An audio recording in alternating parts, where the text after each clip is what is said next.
Chapter 3 के question number 8 में कहा गया है, in the electrolytic refining of a metal M, which would you take as anode, cathode and electrolyte. अगर हमने किसी इम्प्योर मेटल को रिफाइन करना है, अर्थात उसकी प्योरिटी को बढ़ाना है, उसमें इम्प्योरिटीज़ को कम करना है, और ये हम करते हैं बाई प्रोसेस ऑफ इलेक्ट्रोलिसिस, तो हम एनोड किस चीज़ का लेंगे, कैथोड कौन सा लेंगे, और ये जो सोल्यूशन है इलेक्ट्रोलाइट वो क्या होगा। इलेक्ट्रोलिसिस इसलिए करना पड़ता है कि जो धातुएं हम एक्सट्रैक्ट करते हैं बाय रिडक्शन वो प्योर नहीं होती, उनकी प्योरिटी को बढ़ाने के लिए हम इलेक्ट्रोलिसिस का प्रोसेस यूज़ करते हैं। तो एनोड जो होता है वो इम्प्योर मेटल का एक बड़ा ब्लॉक होगा जो हमने एक्सट्रैक्ट किया और से बाय रिडक्शन, और जो कैथोड होगा जहाँ पर प्योर मेटल डिपॉजिट होनी है वो प्योर मेटल की पतली सी स्ट्रिप होती है।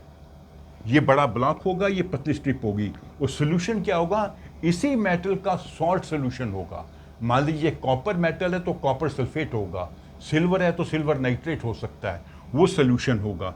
और इसको कई बार एसिडिफाई कर दिया जाता है बाय एडिंग H2SO4 ताकि इलेक्ट्रोलिसिस का प्रोसेस फास्टर हो।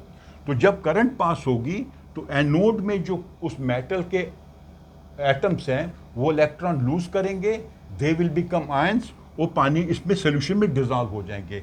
फिर वो ट्रैवल करेंगे कैथोड में, और कैथोड में वो इलेक्ट्रॉन को गेन करेंगे और वहाँ डिपॉजिट हो जाएंगे। धीरे धीरे सभी मेटल के एटम्स यहाँ से डिजॉल्व होके आयंस बन के ट्रैवल करेंगे कैथोड पे, और कैथोड पे इलेक्ट्रॉन्स गेन करके वहाँ पे डिपॉजिट हो जाएंगे। तो इसका जो साइज़ है धीरे धीरे कम होता जाएगा और इसका साइज़ बढ़ता जाएगा, क्योंकि सभी प्योर मेटल यहाँ पर डिपॉजिट होगा।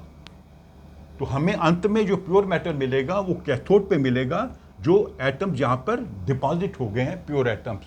और इसके अंदर जो इम्प्योरिटीज़ हैं वो कोई किसी भी प्रकार की इम्प्योरिटीज़ हो सकती है। अगर वो डिज़ॉल्व हो सकते हैं तो डिज़ॉल्व हो जाएंगी, अगर वो डिज़ॉल्व नहीं हो सकती, मतलब ज़्यादा रिएक्टिव नहीं है, तो नीचे बैठ जाएंगी, और हमें प्योर मेटल मिलेगी कैथोड पे। तो एनोड क्या होता है, इम्प्योर मेटल का ब्लॉक। कैथोड क्या होता है, स्ट्रिप ऑफ प्योर मेटल।